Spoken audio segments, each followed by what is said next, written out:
So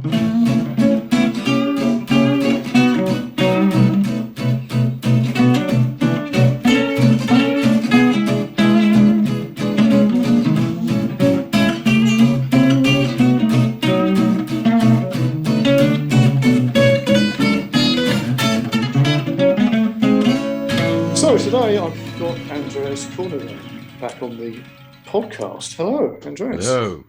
Good to have you back. Yeah, it's last great. time we were sitting by a pond somewhere, I know. but unfortunately we're in the liminal space that is Zoom. Mm. I Stop love that close. place by the pond. What a spot.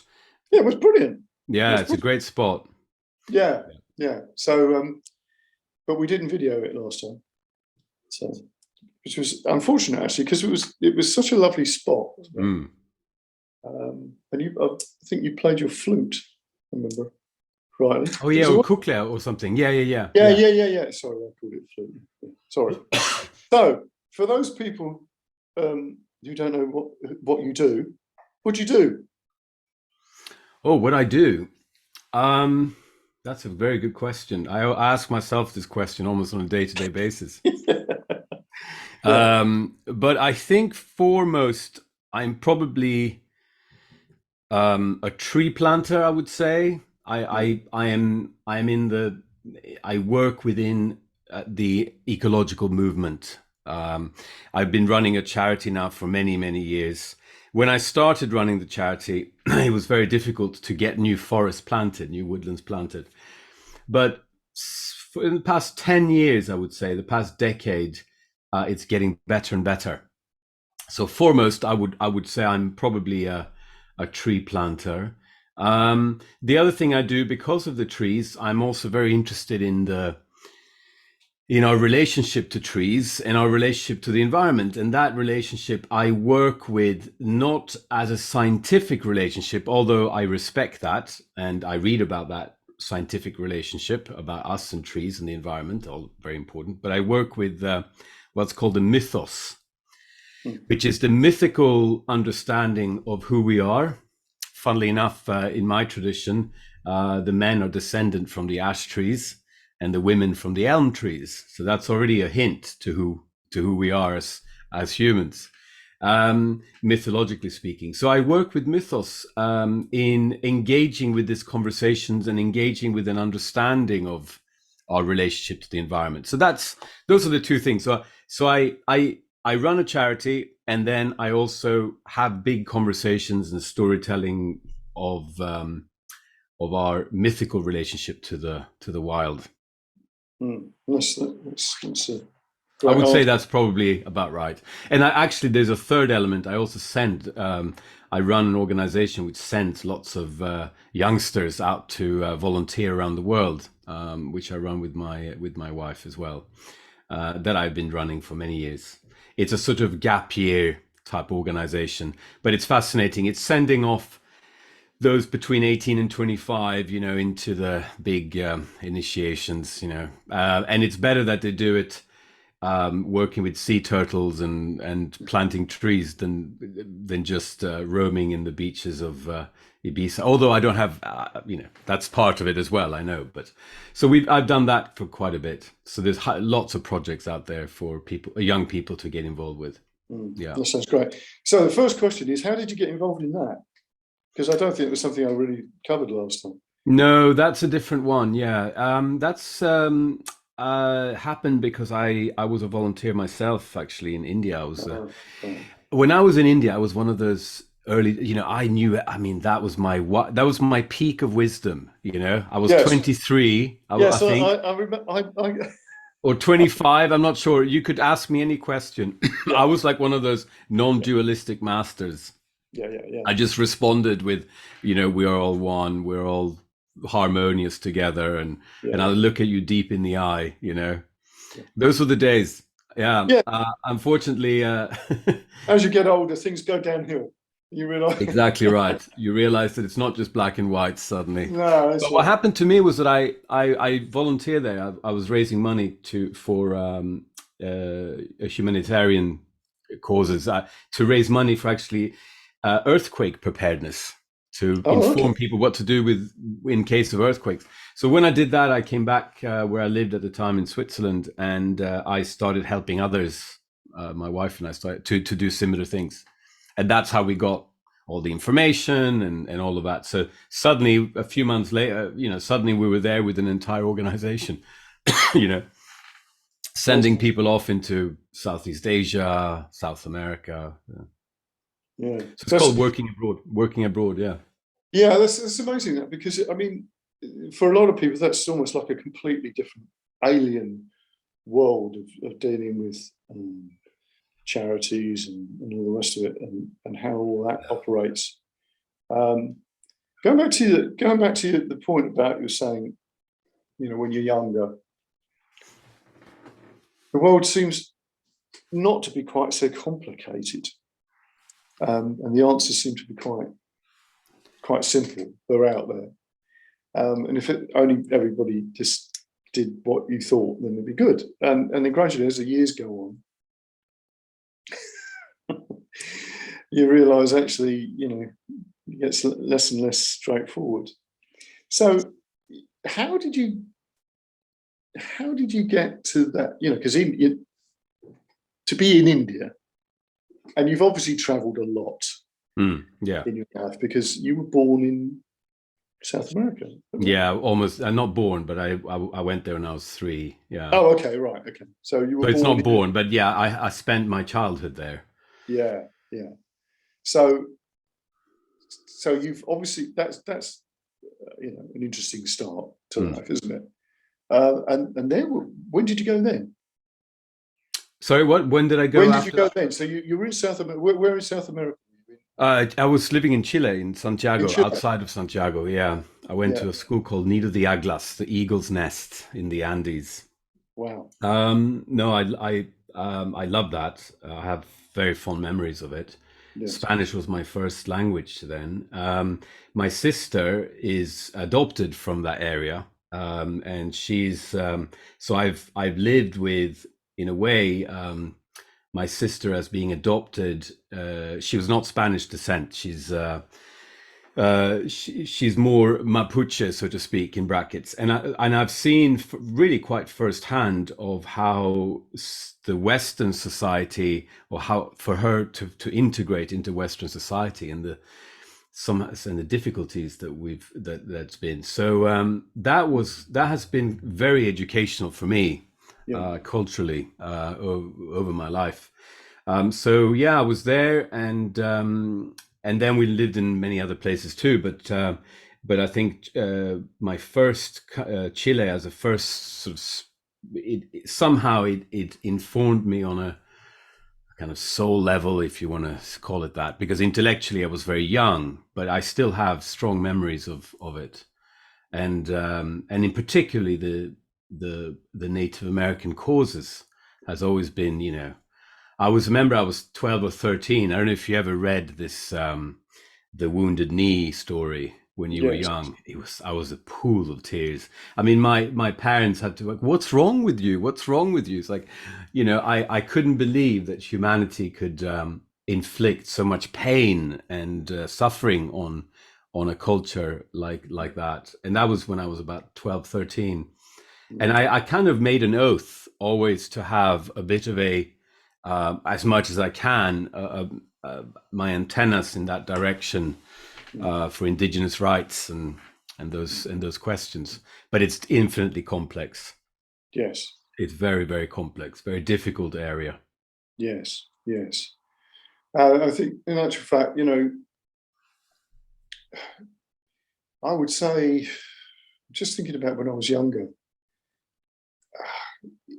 almost the plight of Indigenous people, especially in the Americas, was sort of almost unheard of. It's not really that it wasn't happening, it just wasn't on the scale. And I think really, for me, maybe it wasn't that, but it was Marlon Brando refusing to accept his Oscar. And I've forgotten the name of the Indigenous. Yeah, it's a woman who's put it. Yeah, the woman. Yeah, and she was ostracized. Yeah, I heard about that. Yeah. You know, it's disgusting. But Yeah. again, you know, it was almost like that was what was that? You know, what was that about? Type of thing. But I asked my daughter actually recently, you know, does she ever receive education on the English colonial past, particularly the crimes that were committed? And Yeah. she very much said, nope, not No, much. I've, no. you know, they understand what colonization was about, maybe. I mean, she's now 16 years old, but she said she did not ever really hear about the Kenyan crimes or No. any of the big troubles. And that is a similar thing in America. I think if you ask an American 16-year-old, they probably don't know much about the Battle of Bighorn and the, you know, the genocide that happened there. They probably have very little. Even if they have some intellectual, they might know it, but emotionally, I think they're pretty, you know, amnesiacs, or they've forgotten that area of history. But I think in the future, these things which you threw away as a culture, it does tend to come back. So I'm a believer that these things don't disappear. You can't put it under the carpet. They will flare up. No, I think you're absolutely right, because it starts to infiltrate. I mean, now we've got this thing about, you know, sort of revisionist history going on. Yeah. And in some extent, then things get taken out of context as well, where you look at people and obviously, you know, we're viewing people from the perspective that we have now. Because obviously everybody is a monster if you look at it that way, because obviously the whole world was different. But the point about it is that, you know, it's uncomfortable, isn't it, to put things like that into things like history education, particularly when you had an empire as big as the British Empire, because wherever you went, you obviously did something terrible. Yeah. You know, it is we're important. not the only ones, you know. Education in that way, but I think it's the ethics around it which is really arguing, you know, what the ethical considerations are, more the moralistic arguments. You could argue in a sense that some religious principles have remained pretty much the same for you know, thousands of years when it comes to kindness and all of those things. And that's why, yeah, they're like big tankers, you know, moralistic speaking. But when it comes to other instincts that we have, moral instincts, you know, we've caused so much suffering. But it is something that awoke in me, I think, because of my experience in being in South America. Now, I spoke Spanish only when I came back to Sweden. It was absolutely just shocking how that they immediately wanted me to stop. I remember sitting with my mom speaking in Spanish at a bus stop, and he was like this blonde kid, you know, talking in Spanish, not speaking in Swedish. It was just, within 30 seconds, I knew that I should never speak Spanish again. And that day, I lost the whole language, because there was something in my mind that just went straight back and just said, I won't utter another word, because I saw the look on their faces, you know, the judgment and that was, and I remember from that day, I never spoke again Spanish. And I've never really uttered a Spanish word since. So that was how old would I have been? 8 or 9, you know.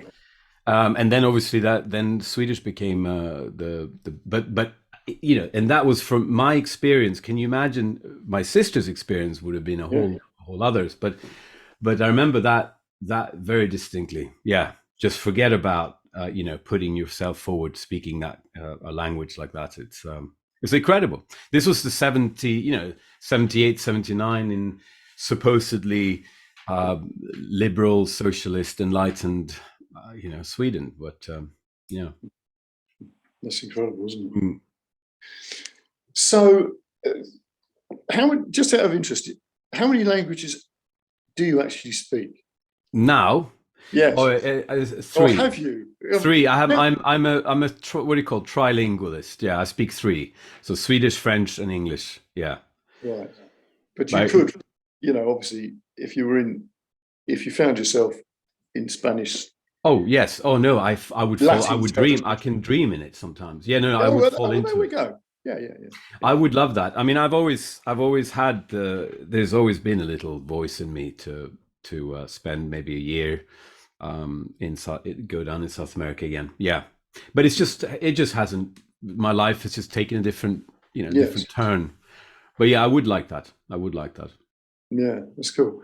Right. So you're in Sweden, right? You've arrived in Sweden. Yeah. I'm quite.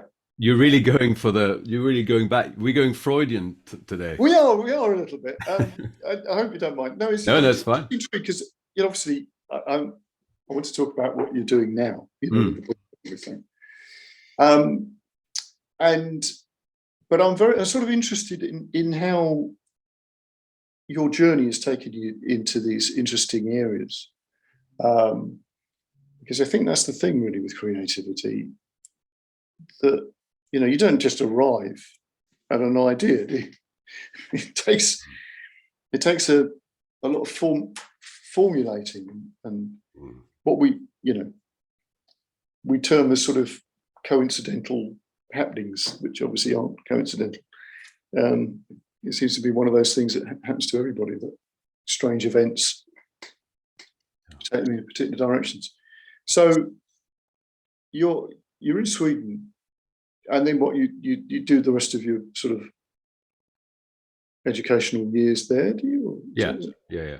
Yeah. Then I'm in the typical Western, I'm there till I'm at least 16. Then I move, but I stay in Western Europe. So right. So culturally, I'm not in a. I go from I stay in Sweden till I'm 16, and I go and live in Geneva. But that it's not such a jump, No. It's I would say it's almost a bit of a cultural shift, but not very drastic. Not very drastic.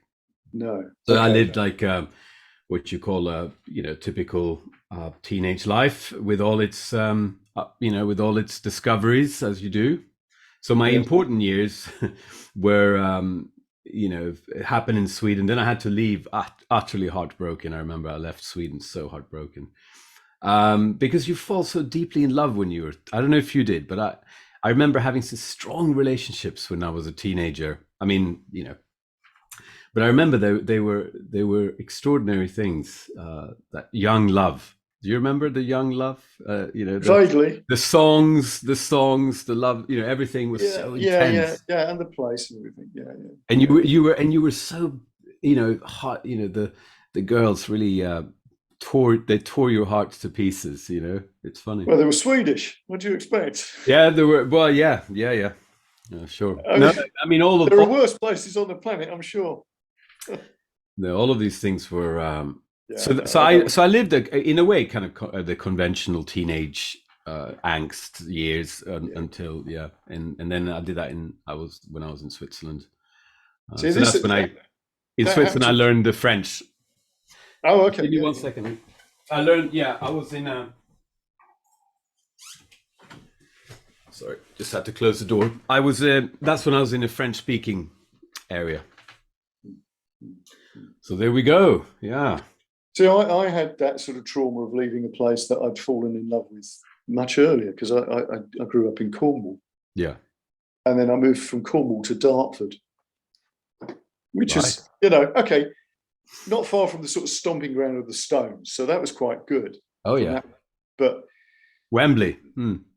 Well, no, this was Dartford. So there's Temple Hill, which I see. Okay. Notably where Keith Richards came from. Oh, I see. Yeah. And I was literally at the bottom of it was at the top of my road was Temple Hill, which a load of my mates were in. So that was quite good in the way that it sort of prepared me. But I always missed Cornwall, and I still do, actually. And that, and that's a long time ago. Do you remember in smells? Sometimes I find that I get a complex fragrance sometimes when I'm walking, and I just remember suddenly something. Yeah, not so much that, but I get what you're saying. I do get what you're saying, because I had that happen with me. I walked into a room and I smelt a Bunsen burner. It wasn't a Bunsen burner, but it smelled like a Bunsen burner. Yeah. And suddenly I was standing in my imagination in the science lab at the school. So wherever I was actually had disappeared into this vision. It was extraordinary. The power that smell Oh, can it's have. extraordinary. Yeah, Wood amazing. smoke can be very complex, especially now in the autumn when someone's burning some leaves or something. Yeah. Suddenly there is the calling of a mother. There is the something, you see your family. I don't know. I find wood smoke really engages my memory. Yeah. I get that as well. Yeah. And sometimes pipe smoke. They don't do that anymore. Yeah. Someone smokes a pipe tobacco. It really is like I don't know. Yeah, what it's funny because you never get that. Well, I don't get that with cigarette smoke, but you're absolutely right about pipe tobacco. No, cigarette smoke reminds me of hangovers or something. It's not a good Yeah, smoke. the thing about pipe smoke, you've always got the feeling that somebody was thinking. Yeah, it's the hobbits, right? It's the It's good. it. Yeah, It's the totally. good. And they used to smoke it with whiskey flavored and cognac flavored pipe tobacco. I used to remember smelling just heavenly. But no, that's all disappeared now.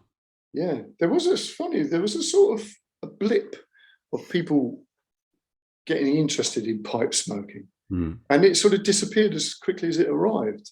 That was a few years, must have been about 10 years ago.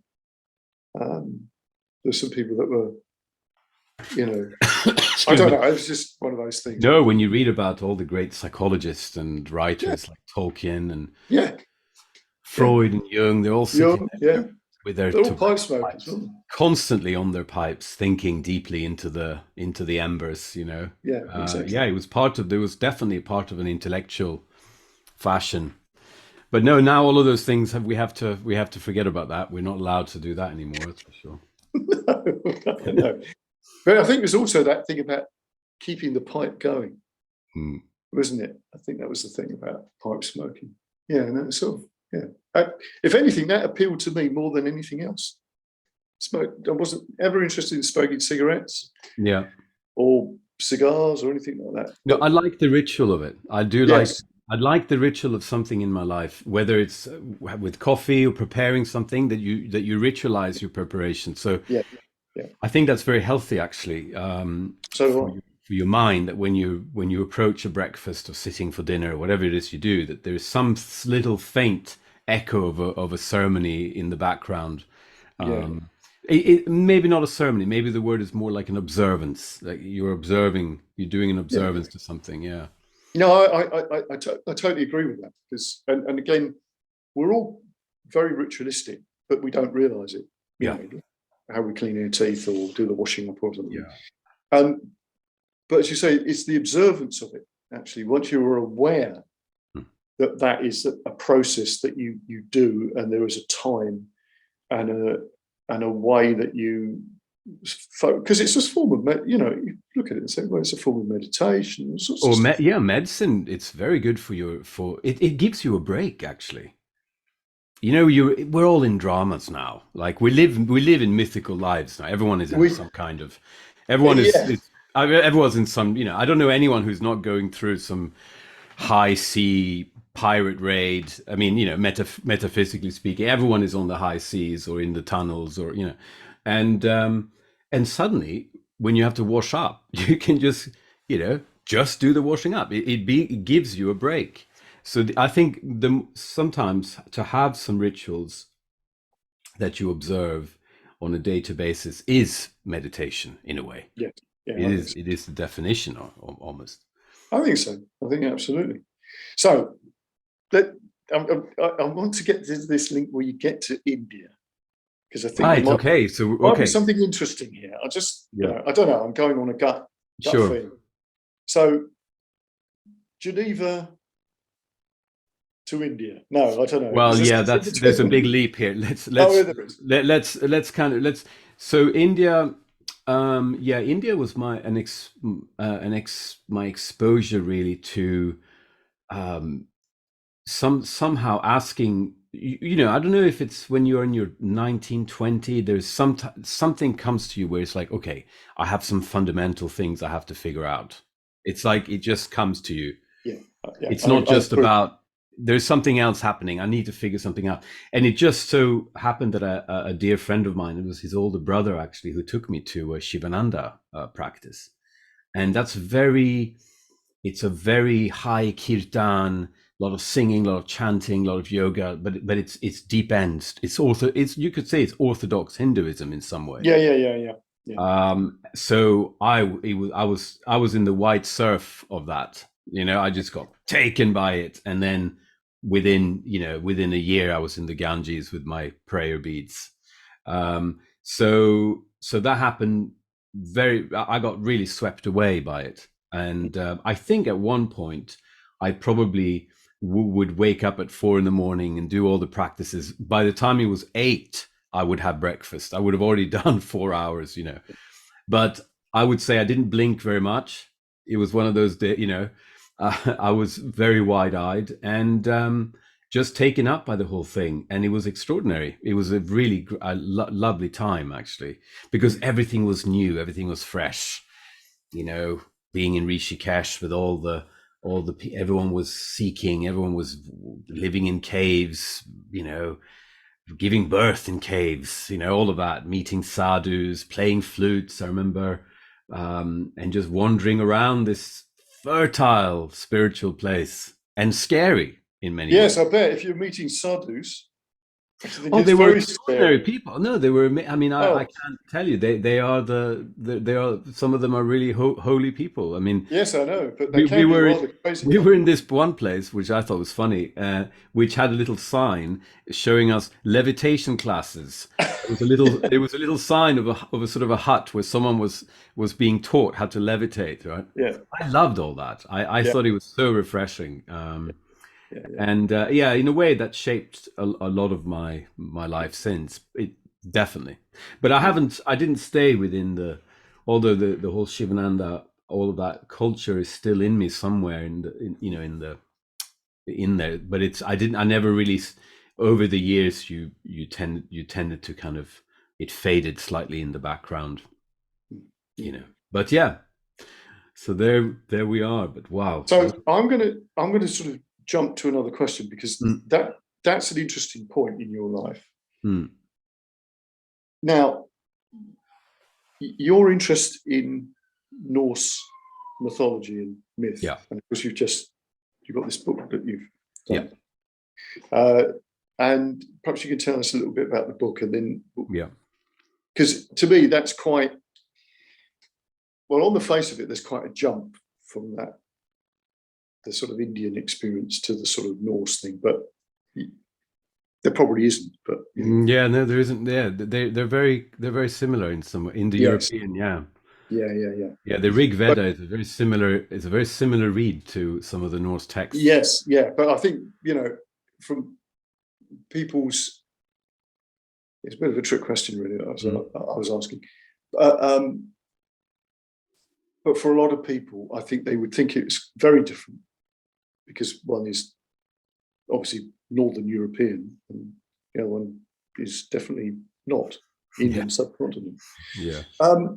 So tell me a little bit about the book and how that came about. I do. This goes back to the South American question a bit. I knew that at one point in my life, I knew that at one point I would have to look at my own descendants, so to speak, which has been a shut door for many of us. I mean, the Anglo-Saxon lineage is a shut door for most of the English people. You don't see those those workshops very often in festivals. No, you don't. No, you don't. You don't. That's very true. There is a reason, I think, because it's too close. The symbols are not something you can just walk away from. It's something that's very close. So I knew, but the way it happened, was that I was engaged with the environmental question. So the last Pyrenean brown bear was shot, and I remember when that happened, and I needed some guidance. I was devastated. I thought it was the most horrific thing. And the only thing that happened in France, I was living in France at the time, they just said, okay, Cinnamon was the name of the bear. Yeah, she's been killed. Okay, now on to something else. And that's after, roaming in the Pyrenees for 40 million years. And it's the endemic bears, an endemic brown bear that was shot to extinction. So now they had to bring in some bears from Czechoslovakia or something, but they're not the same, right? It's a different DNA, or a different type of line. So I needed some guidance, and I was running around at the time, really looking for it. And the guidance actually came through the Poetic Edda. It was the teaching of the instructions of Hel, which says, well, look, if you want this world to be a better place, for the light to return, you have to learn not to be angry, but you have to learn to grieve properly, right? To cry properly. And for me, anger was my first reaction, and I blamed everyone. I blamed the Pope. I blamed every spiritual teacher. No one was there for this event. There was no, I blamed all of those. It was a kind of adolescent response almost, But with the grief, I realized with that instruction, it came from the Poetic Edda. I realized, hang on, wait, this is a big thing that I've just received, and it's coming from, in a way, my own culture. And I was really startled by it. And then I obviously had to really engage with the Poetic Edda and the Prose Edda. And suddenly, as I did, more and more doors opened up. More and more things started to fit in, and that was my road into then ending up writing a book and all of other things as well, teaching, all of those things.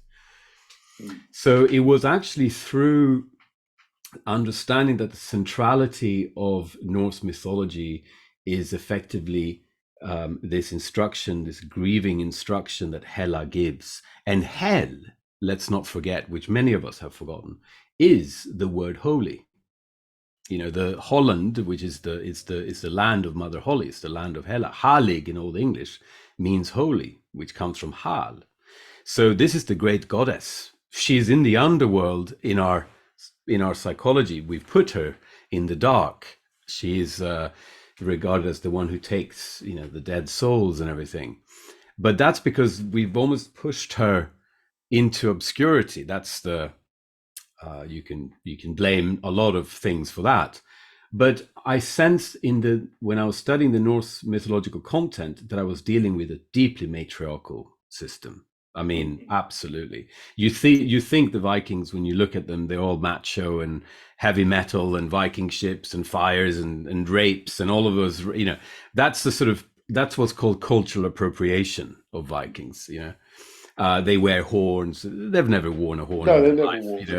And I realized that studying this, I was uncovering something that was deeply ancestral, and it was also very closely related to the Indo-European root, but it was deeply ancestral, and it was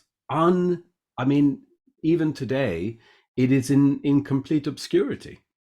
So I'm trying to sort of revive the tree of life, Yggdrasil, revive it in the common sort of parlance or the common conversation now at festivals or doing workshops or retreats and all of these things. And I have to say, there's so much surprise when we go through this material and people realize that they don't really have to fly to as far east or as far west as they can to gain any, they literally, it's a wisdom tradition is here. But it's troublesome because our ancestry is so difficult. So it is a place I think many of us has shut away from. That's interesting. Yeah, because obviously from what I observed with stuff like that, there's that sort of demonization that took place here with traditional ways of thinking because of the way that Christianity operated and everything. Because obviously Europe was, I think it was it Lithuania was sort of pagan until incredibly late. And we forget that, we just sort of think, well, and all these crusades that were going on in places like Lithuania. And of course, just to the way that things were sort of twisted and to make this, make the Christian message land, deeply troubling. There is a beautiful thing that I just discovered, that for about 100 years, there are kings that I no longer, I have their names somewhere on my notes, but I don't remember them by heart. But there was a king that was practicing a very deeply pagan land healing ceremony called the Aeserbot. And he was a Christian. His wife was pagan, and he was actually, when he died, he was burnt. He was in a ship burial. He's in Mound 1 in Sutton Hoo, right? So he's okay. He was on the first mounds of Sutton Hoo, and so his wife buried him with the pagan tradition, or the pagan tools, so to speak. The ship was probably pointing to the west. All of those things. He had his possessions, but he was Christian. It meant archaeologists and scholars are saying that for about 100 years, this land healing ceremony, you would have a Christian altar and a pagan altar, and you would have soil from the land put onto those altars, and then given words to, given spells to, given all the beauty to those bits of soil, which then were the ones that you replant, or you re-dug into the soil, and that would heal the land. And it's extraordinary because you find that at one point of history, 7th century, so 7th century around then, there was actually a reconciliation between pagans and Christians. And in Northern Europe, you see this by the casting stones, because they would have the Thor's hammer and the cross cast in the same stone. So when they put the gold or silver in, they would have both the Thor's hammer and the Christian cross. And sometimes in some hammers, the Icelandic hammers are called wolf hammers, because they had both the cross and the hammer on the pendant, which meant that people had actually found a peaceful coexistence.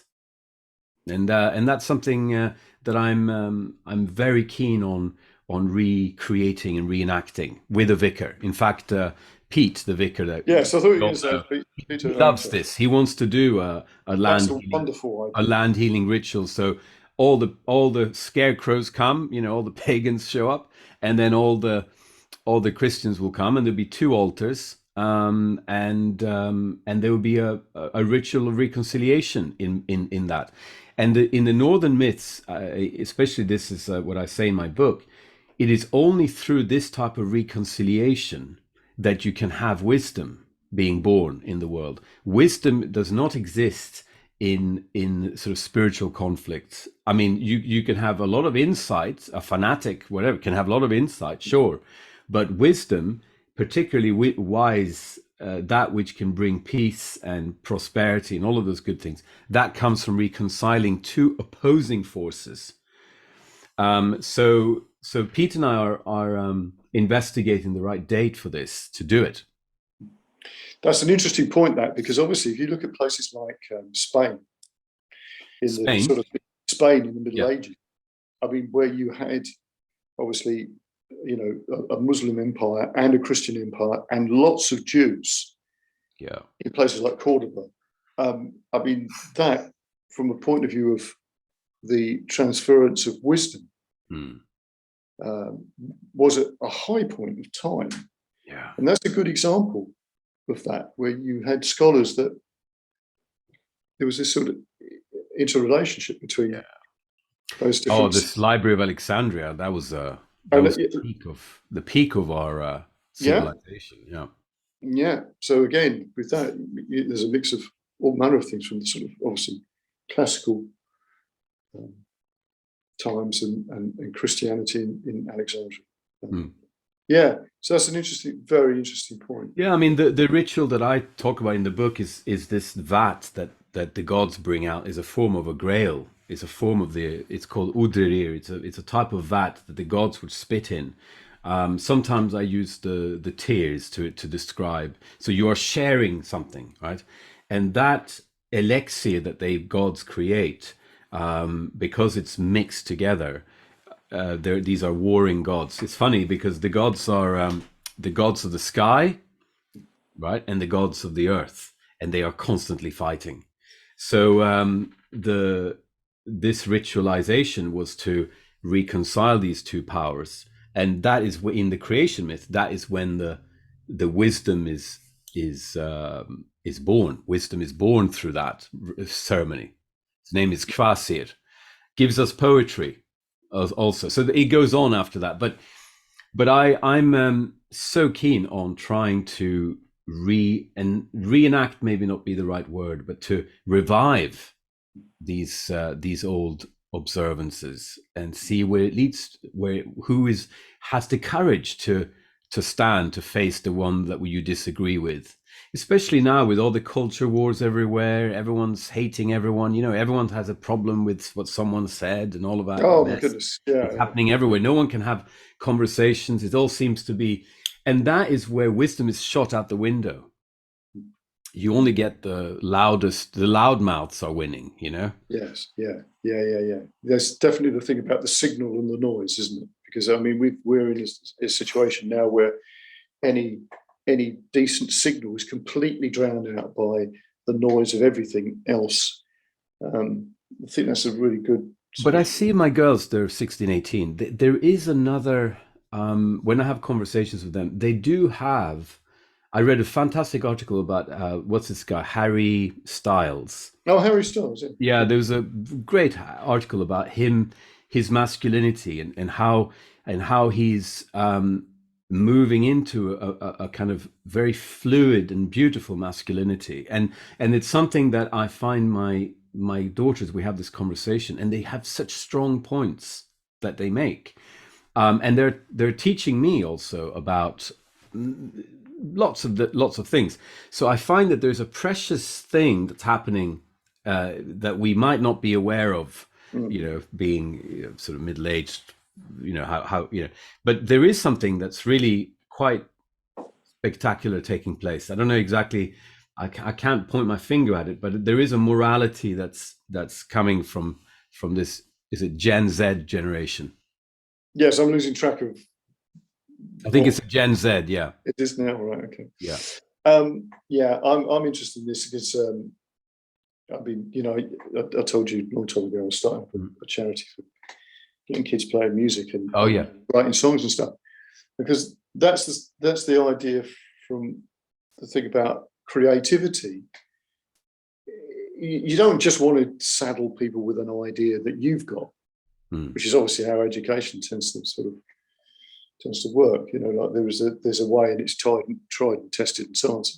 It's actually a case of, well, let's just teach a little bit of the creative techniques and revive what you can do as children, but just bring that forward because we need ideas, and young people are the ones who come up with those ideas, things that we haven't thought about. Yeah, things that we, as you say, as and we have to be careful not to judge them too harshly, I think. Exactly. I see a lot of my contemporaries now. They start bashing on about, they're doing too much, looking at phones too much this, too much that. But hang on, there are reasons for what's happening.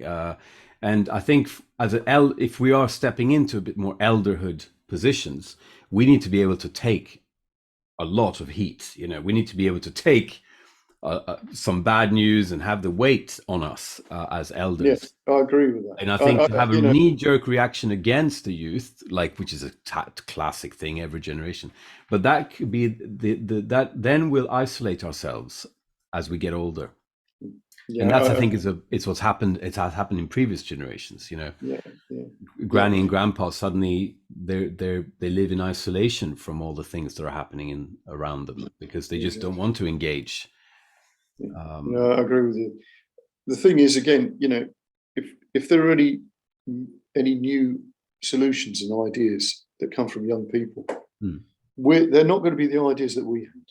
Exactly. And that is always difficult to think that somebody's got a better idea than you, particularly if you're older.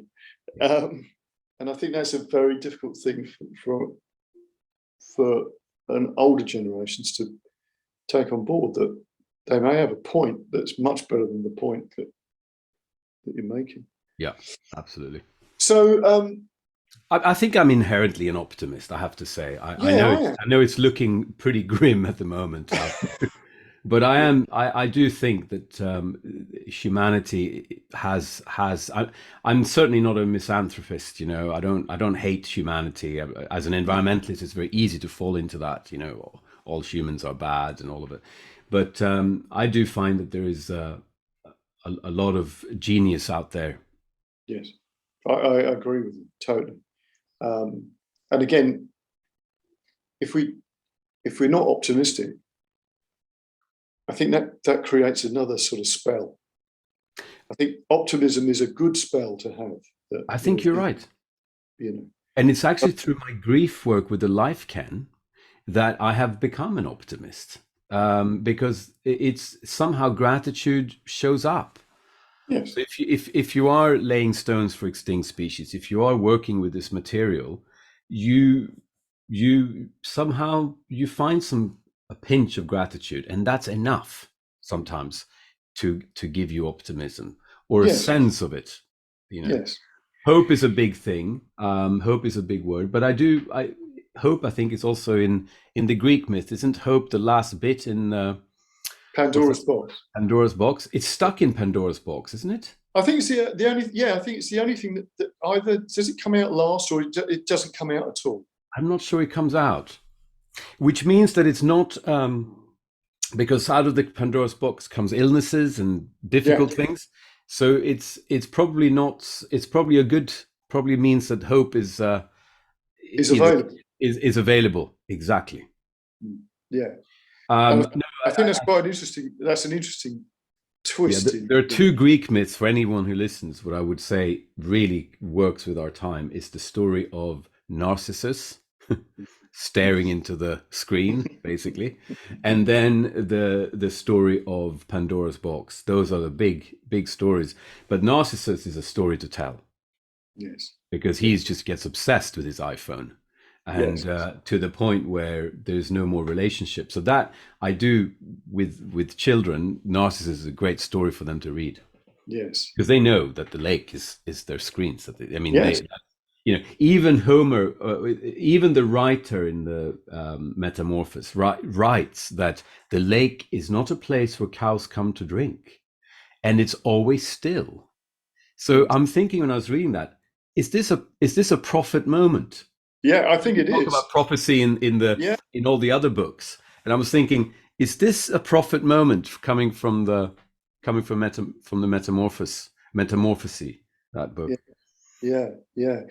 Because there's another one as well, and I can't remember who this is, but it's a medicine man from, I don't know if it's Dakota Sioux or something like that. About this vision of people staring at a scribe, it's like a black stone. Oh yeah, a seeing stone. Yeah. And then of course you look at that and you go, it's your scrying mirror. Exactly. Well, the seeing stones in the Lord of the Rings are very similar. You get obsessed. You hold them and you just stare into the eye. Yes, and they take you over. They control you. Exactly, they take you over. Yeah. I think it's important that, of course, fear is the cheapest room in the hotel, as Rumi tells us, right? So fear is not a good thing in terms of conveying this. It's not. We shouldn't convey it through fear, but they should read the stories or hear them being told, and then make their own conclusions. Yes. Because I think, especially with the Narcissus story. Yeah. And he's also very gender bending. I think it's really fascinating. Yes. Yeah. So obviously, all this stuff is woven into the book that you've done. How long did it take you? Because you're saying you've already sort of referred. 10 years. Yeah. Yeah. As you do. I mean, books. You don't write books in books is a. I don't even know. Is it finished really? I mean, I've got it published. I'm really happy, but there's so much more content, so much more. Yeah. But I loved my publisher. I've met him. He's fantastic. I loved working with them. And it's been doing good. It's been I've been happily surprised that people are reading it, because it's quite specific, what I'm writing about. in particularly the idea of the soul being found in the other, not in oneself, but the soul inhibiting that which you love. And that's been an idea that I've been working on for many, many years. That's an interesting idea. Yeah, it's an idea. Exactly. It's a very, very interesting idea, because again, we always think about, everything being sort of internal and it's ours, and this is the thing that is in us and whatever, which of course it is, but it's not just that. It's like thoughts. Because I was always fascinated when I started doing NLP in a lot of detail. You go into memory and you get people to sort of recall the memory and what it looked like and everything. Yeah. And of course, their memories are always like out there. So when you say to somebody, where is that? Where is the picture? And it's never in your head. It's always somewhere else. And of course, if you actually physically move that thing, you actually move it, it changes people's feeling about the memory. So you're thinking, right, okay, so your memories aren't just in your head either. They're out there somewhere. They're pervading that space that's around you. And there's lots of things that you could do. Yeah, occultists are calling this the noosphere. I don't know if you've come across that. Oh yes, I've heard of that. Yeah. The noosphere is it's like you have the biosphere, and then on top of the biosphere you have all these thoughts and ideas and memories that are out there, is invisible, but it's like a charge. It's like a charge, like a current that sits on top of the biosphere. Yes. And you can sometimes tap into it, like memes. Memes is a classic example. Fashion, Yeah. But I've even seen people do that with NLP about listening to somebody describe something. And then when you go into something that is relevant to what they were talking about, you gesture in the area that their memories are. Yeah. And it has an effect on people. Thought forms is something that I've come across recently through my own work, actually, because I do a lot of ceremonies and things, and I've noticed that sometimes when I am doing these ceremonies, sometimes myself disappears and thought forms start to appear, and there's all of this, and I've become more and more alert to them, because they can also cause trouble, because they can create what's called projections, Yeah. It's what cults basically live off. Yes. I mean, even the idea of the ideas are so strong. I mean, a nation is an idea. Yes, it's an egregore. Exactly. And those ideas we'll defend them to the end. Yeah. So I think they sit in the what we call it again, the noosphere, the idea sphere. So we need to be alert to them. Yes, I think that's a very good point. Is the awareness. It's not like you even need to know what they are. You just need to know that that stuff is potentially there. Because we don't think like that, do we, generally? Because it's just like whatever's material and blah blah blah. But it's what else is being projected on that, But I see that in, obviously, you walk into somebody's house, you can read their personality from their house. Yeah, sure. And that's a good example of that projection outside of you into the surroundings. Yeah, I mean, for the listeners who may know what an egregore is, it's a bit of a specific occultish entity. But what I do find about egregores, I don't think they're all bad. I think egregores can be positive forces, right?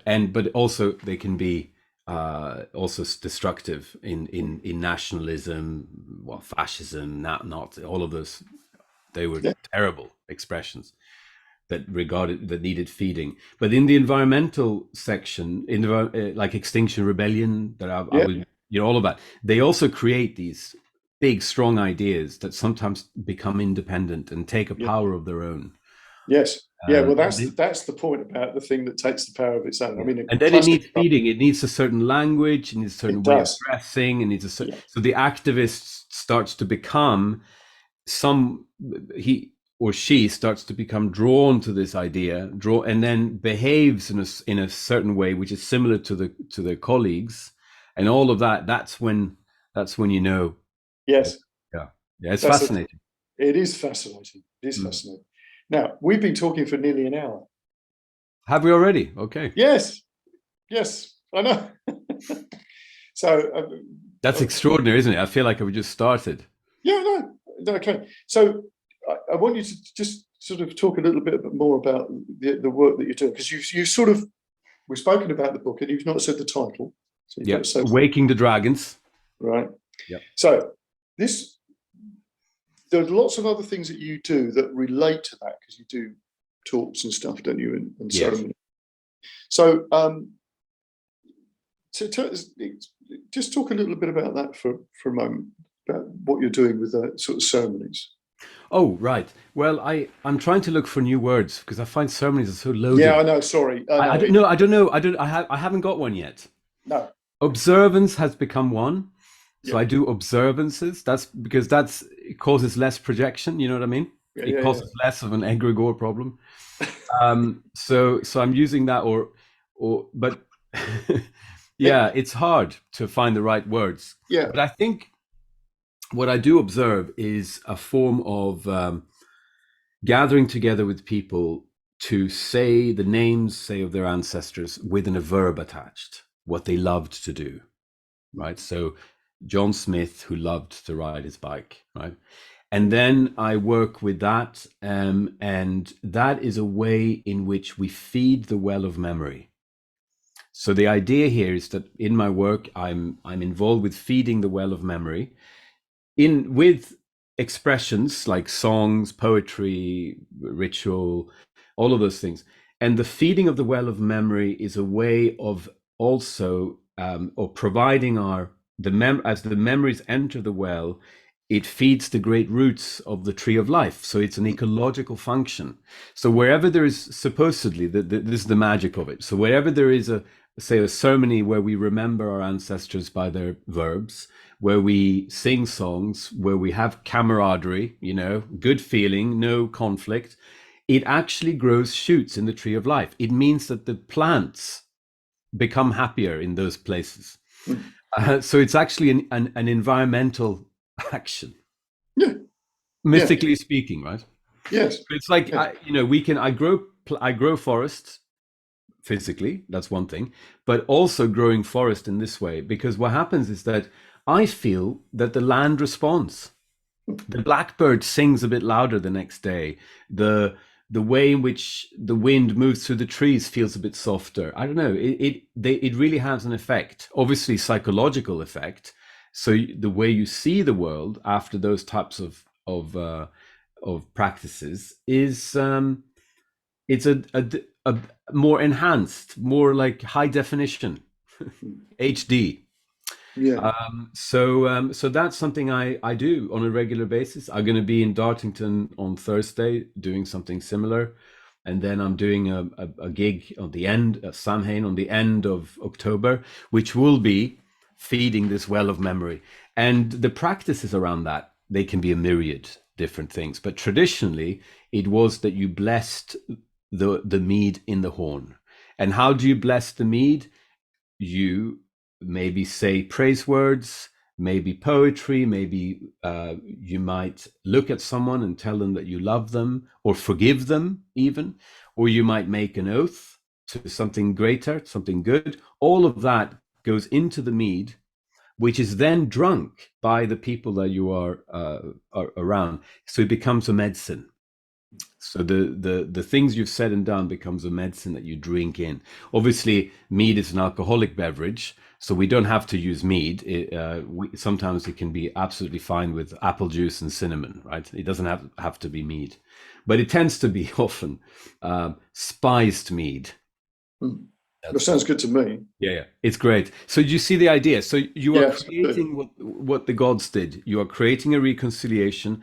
We're not allowed to cry into the mead because of health and safety regulations, but that's the idea, that you would spit and cry into it. You would share this substance, this elixir that you create, and it's the real meat of poetry. And when you share that together, ideally you feed the tree of life. The idea is that you feed it that way. So that's an interesting point, because there's something that one of the things I do when I'm sort of teaching kids about writing lyrics and how important words are. Yeah. If I've got a group of kids, I'll get one of them to walk across the room and say words that make them happy. And, whatever that is, sunshine or ice cream or whatever it is as they're walking. And then you get them to come back, and you get them to do, things that make them unhappy. Yeah. And then I go and get them to do the happy thing again. But the point is the body language. As they're walking, saying those words. And then you say to people, look, did you notice that when they were saying the happy words, how they were upright and they walked positively, and when they said the other ones, they became sort of stilted, sometimes they slumped. Yeah. And they're just saying words, right? So we just want to get them to that point of going like, oh, right. So it's not just a state of mind type of thing, positive thinking, that this is really doing something on a physiological level. And then that becomes like, so when you're writing a song,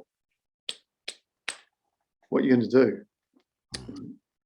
So a very similar sort of idea, because really I think interesting. Yeah, because your posture, this, like my Tai Chi teacher always says, if your posture is correct, even when you're doing your normal chores, like chores, the normal things you're doing, right? Keep your posture correct. You feel more confident. Yes. Right. It's a body shift. I think a lot of us are folded. The poet Rilke, he always used to say, wherever you are folded, you are a lie. Isn't that amazing? Yes. So you have to get your wings out and put the neck up, and not necessarily not the chin up necessarily. It's the meditative pose. So your chin is in, because that can sometimes be a bit of an feel like your chin is in, but your neck's straight and you're aligned. Even as you're sitting, but particularly as you're doing creative work. Yeah, really interesting. So standing in the posture with a horn in hand, with a mead that is full of praise words, and you drink some of that, it's a medicine. And then the last act really is that you need to feed something with it, which is, so you pour it into, say, a hawthorn or a linden tree or a yew tree, etc. So all of that work then also feeds something physically. Yeah, brilliant. Well, I think that's a good point to finish. Great. So I'm going to put some stuff on the show notes, but how people can find out about your book and about you and what you're doing. Yeah. Is there anything you've got sort of imminent? You said you're going to Dartington. That's this Dartington weekend on Thursday, and then I'm going to go to. It's not clear yet. I'm just planning it now. There's going to be an event on the 29th of October somewhere in Somerset where we're going to do a lot of land healing ceremony work. So I'll send you that information when I have it in a few days. But Dartington is with a bunch of us that are going. Nick Hayes will be there. The guy who wrote the Trespass book. He's coming. Oh right, yeah. There's a guy called Duncan Passmore, Anna Selby. Duncan, no, Duncan. And then there is our friend Stephen Jenkinson. The big elder man, and another great author, great writer called Sylvia Lindstedt. So it's going to be. I'm really looking forward to it. Going down into Devon. I haven't been there haven't breathed the Devon air really. Yeah. I've just passed by, but I'm going to enjoy that. So it's going to be a lot of sitting by fires, playing music, storytelling. Generally getting into the good life. Good stuff. Excellent. Well, nice to speak to you again. Yeah. And yeah, we'll catch up. Definitely. Our paths will cross every now and again. So they do. Anyway, thanks ever so much.